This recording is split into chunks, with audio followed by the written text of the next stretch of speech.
नमस्ते दोस्तों, welcome to the ज्ञान इलेक्ट्रिकल। सो गाइस, आज के इस वीडियो में हम डिस्कस करने वाले हैं जनरेटर के कैपेबिलिटी कर्व के बारे में।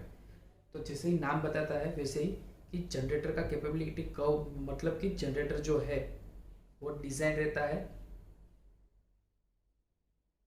Active as well as reactive power को जनरेट करने के लिए। तो गाइस, ये जो जनरेटर है वो कितना एक्टिव पावर जनरेट कर सकता है और कितना रिएक्टिव पावर जनरेट कर सकता है वो हमें जनरेटर कैपेबिलिटी कर्व से पता चल पाएगा। तो उसके बारे में हम आज डिस्कस करने वाले हैं। तो गाइस, जो एक्टिव पावर जो रहेगा मेगावाट वो ऑलवेज एक्स एक्सिस पे रहेगा और जो रिएक्टिव पावर जो है वो MVAR वो वाई एक्सिस में रहेगा। तो गाइस, ये पॉजिटिव है और ये नेगेटिव MVAR। अब गाइस क्या होगा कि सपोज हम यहाँ पे 100 मेगावाट का जनरेटर ले रहे हैं, तो यहाँ पे 100 मेगावाट है। सेम वे यहाँ पे 100 MVAR पॉजिटिव है और यहाँ पे 100 MVAR नेगेटिव है। तो गाइस, ये जो पूरा कर्व है वो इसके बीच में बनेगा। अब गाइस क्या होगा कि जनरेटर है उसको हम ऑपरेट कर सकते हैं एक्टिव पावर जनरेट करने के लिए as well as reactive power भी जनरेट करने के लिए। तो वो उसमें कुछ लिमिटेशन आ जाती है। अगर आप एक्टिव पावर जनरेट कर रहे हो 100% एक्टिव पावर जनरेट कर रहे हो तो आप रिएक्टिव पावर ज़ीरो मतलब आप रिएक्टिव पावर जनरेट नहीं कर सकते, सिर्फ एक्टिव पावर ही जनरेट होगा। अगर आपको थोड़ा रिएक्टिव पावर भी जनरेट करना है तो फिर गाइस यहाँ पे लिमिटेशन आ जाएगा कि आप कुछ 100 मेगावाट से कम लेस देन 100 मेगावाट से आपका जो एक्टिव पावर है वो लेस देन 100 मेगावाट रहेगा और साथ में कुछ MVAR पॉजिटिव MVAR भी मिलेगा आपको। सेम वे गाइस, अगर आपको 50% MVAR जनरेट करना है, रिएक्टिव पावर 50% यानी कि 15 MVAR जनरेट करना है, तो गाइस क्या होगा कि उस हिसाब से आपका एक्टिव पावर भी जो है वो भी रिड्यूस हो जाएगा। तो यही जो चीज़ है वो आपका जनरेटर कैपेबिलिटी कर्व है वो इंडिकेट करता है कि आप एट अ टाइम कितना एक्टिव पावर जनरेट कर सकते हैं और एट अ टाइम कितना रिएक्टिव पावर जनरेट कर सकते हैं। अब गाइस, एक दूसरी चीज़ है कि ये पॉजिटिव MVAR और नेगेटिव MVAR उसका मतलब क्या है। अब गाइस, पॉजिटिव MVAR है इसका मतलब कि अगर आपका जनरेटर जो है वो ए रीजन है उसमें ऑपरेट कर रहा है, इसका मतलब कि जो जनरेटर जो है वो आपका मेगावाट जो है वो भी फीड कर रहा है एज वेल एज MVAR वो भी फीड कर रहा है लोड को।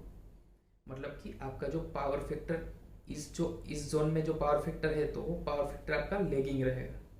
अब गाइस, दूसरा क्या है कि ए जोन नेगेटिव MVAR, इसका मतलब कि जनरेटर जो है वो एक्टिव पावर सप्लाई कर रहा है लेकिन जो रिएक्टिव पावर है वो सिस्टम में से ले रहा है।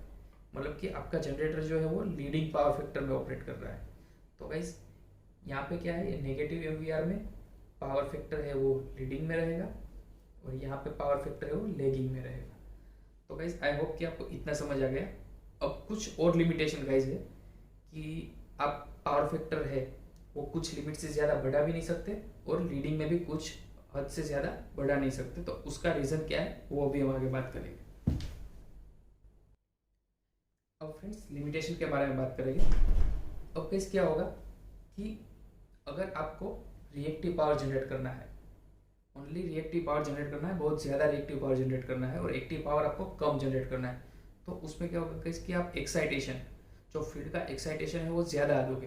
तो फील्ड एक्साइटेशन ज़्यादा दोगे इसका मतलब कि जो जनरेटर के रोटर का फील्ड वाइंडिंग है उसमें ज़्यादा करंट आएगा और वो ज़्यादा करंट के हिसाब से वो रोटर भी ज़्यादा करंट कैरी करेगा और हीटेड भी ज़्यादा होगा। तो गाइस क्या रहता है कि एक रोटर वाइंडिंग की लिमिटेशन आ जाती है कि वो particular amount of current he withstand कर पाएगा, अदरवाइज क्या होगा कि उसका वाइंडिंग वो फेल हो सकता है। इसलिए गाइस एक लिमिट रहती है कि उससे ज़्यादा आप रोटर को करंट नहीं दे सकते। तो वो लिमिट को बोलते हैं ओवर एक्साइटेशन लिमिट। तो गाइस, ये जो मैंने यहाँ पे रेड में दिखा है वो है ओवर एक्साइटेशन लिमिट, मतलब इस करंट से आप ज़्यादा करंट नहीं दोगे वरना आपका रोटर है वो फेल होने की पॉसिबिलिटी रहती है। तो गाइस इतने इतने तक का ही मतलब कि कुछ अमाउंट होगा, उससे ज़्यादा आप रिएक्टिव पावर है वो डेटा शीट में पता चलेगा कितना अमाउंट ऑफ आप रिएक्टिव पावर जनरेट कर सकते हो जनरेटर की। तो उससे ज़्यादा आप करंट फील्ड को नहीं दे सकते और उससे इसी वजह से कुछ हद से ज़्यादा एमवीआर प्रोड्यूस नहीं होगा और वो लिमिट को बोलते हैं ओवर एक्साइटेशन लिमिट। अब गाइस दूसरी चीज़ क्या है कि अब आपको रिएक्टिव पावर यानी कि आपको पावर फैक्टर जो है वो लीडिंग में चलाना है, तो उसमें भी क्या होगा गाइस की एक लिमिटेशन आ जाएगी। तो उसकी ये मैं लाइन ड्रॉ कर रहा हूँ कि ये जो लाइन है वो अंडर एक्साइटेशन लिमिट की है, अंडर एक्साइटेशन लिमिट की।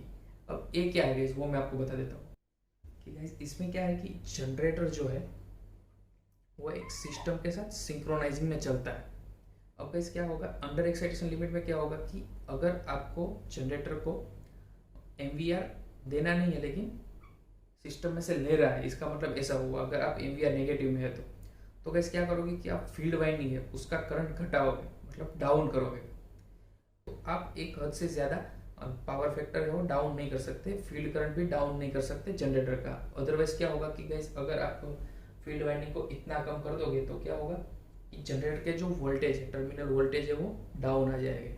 अब टर्मिनल वोल्टेज डाउन आएंगे तो क्या होगा कि generator out of sync, generator इस सिस्टम से आउट ऑफ सिंक हो जाने की पॉसिबिलिटी रह सकती है।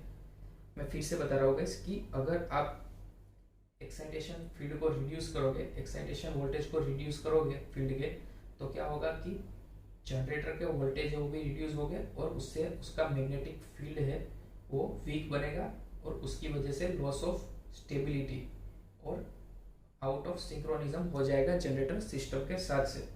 सो इसीलिए आप जनरेटर का जो फील्ड है उसको एक लिमिट से कम नहीं कर सकते और उसको हम बोलते हैं अंडर एक्साइटेशन लिमिट। तो गाइज होप आप दोनों समझ गए होंगे कि ओवर एक्साइटेशन लिमिट और अंडर एक्साइटेशन लिमिट क्या है। अब गाइज ये दोनों सेटिंग ओवर एक्साइटेशन लिमिट और अंडर एक्साइटेशन लिमिट का सेटिंग हमने एवीआर में कर दिया रहता है। वो डेटा शीट देख के जनरेटर की डेटा शीट देख के ओवर एक्साइटेशन लिमिट और अंडर एक्साइटेशन लिमिट का सेटिंग एवीआर के अंदर कर दिया रहता है। तो क्या होगा गाइज कि एवीआर है वो खुद ही समझ जाएगा कि उससे ज़्यादा मतलब ओवर एक्साइटेशन लिमिट है तो उससे ज़्यादा करंट उसको फील्ड को देना नहीं है जिससे आपका रोटर है वो प्रोटेक्ट हो रहे। और अंडर एक्साइटेशन लिमिट मतलब कि इस हद से कम करंट नहीं देना है कि ये वैल्यू है उससे कम करंट फील्ड को नहीं देना है, otherwise out of sync generator हो सकता है। तो गाइस यही पर्पस है कि जनरेटर कैपेबिलिटी कब से हमें पता चल सके कि उसका ओवर एक्साइटेशन लिमिट क्या है, अंडर एक्साइटेशन लिमिट क्या है, एट ए टाइम हम कितना एक्टिव पावर जनरेट कर सकते हैं, रिएक्टिव पावर जनरेट कर सकते हैं। सो आई होप गाइस आपको ये वीडियो अच्छा लगा हो। अगर आपको ये वीडियो अच्छा लगा हो तो आपके फ्रेंड के साथ शेयर कर दीजिए और अभी तक हमारा यूट्यूब चैनल सब्सक्राइब नहीं किया सब्सक्राइब कर लीजिए और बहुत अच्छा वीडियो लगा है तो लाइक भी कर दीजिए। थैंक यू गाइस, मिलते हैं नेक्स्ट वीडियो में।